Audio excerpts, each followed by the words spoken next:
एक समय की बात है। एक दूरस्थ राज्य में एक न्यायप्रिय और निष्ठावान राजा विक्रम नामक थे। उनके पास सूर्य देवता के प्रति अटूट विश्वास था। विक्रम ने सूर्य देव की कृपा प्राप्त करने के लिए एक कठिन और अद्भुत व्रत को माना और संकल्प लिया। इस व्रत में विक्रम को 7 दिन और 7 रात तक बिना भोजन और पानी के सूर्य की तापमान में ध्यान करना था। पूरे राज्य में इसकी विशेष चर्चा हो रही थी, क्योंकि ऐसा व्रत किसी ने भी पहले नहीं किया था। विक्रम व्रत की शुरुआत करते ही सूर्य की तापमान बढ़ गई। ज्वालामुखी की तरह तेजस्वी किरणें उनके शरीर में घुस रही थीं, जो उनकी शारीरिक और मानसिक टिकाऊता को परीक्षण कर रही थीं।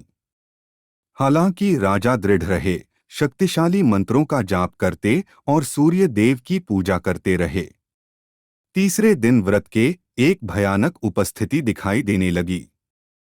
एक अंधकारी और दुष्ट आत्मा राहु नामक राक्षस प्रकट हुआ। राहु एक अनवरत रूप से व्रत को विघ्नित करने और राजा की भक्ति को कमजोर करने की इच्छा रखता था। राहु ने अपनी काली शक्तियों को संप्रेषित किया ताकि विक्रम व्रत को पूरा करने से रोक सके। राज्य अंधकार में लिप्त हो गया और लोग डर से कांप उठे। लेकिन विक्रम ने अपने निष्ठा के साथ खड़े रहकर सभी परिश्रमों का सामना किया।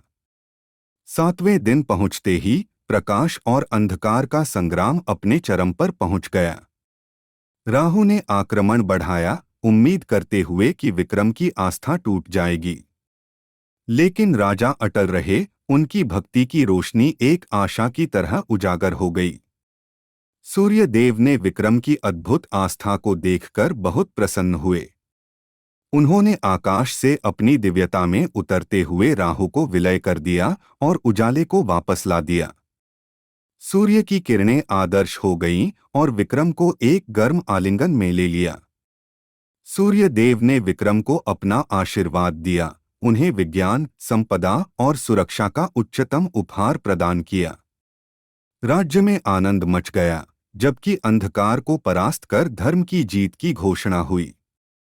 इस भयंकर और दिल छू लेने वाली कथा से स्पष्ट होता है कि विश्वास, धैर्य और भक्ति की शक्ति से मनुष्य अपार उच्चता को प्राप्त कर सकता है। सूर्य देव की आराधना और व्रत के माध्यम से हम अपने जीवन में प्रकाश, ज्ञान और धर्म को स्थापित कर सकते हैं।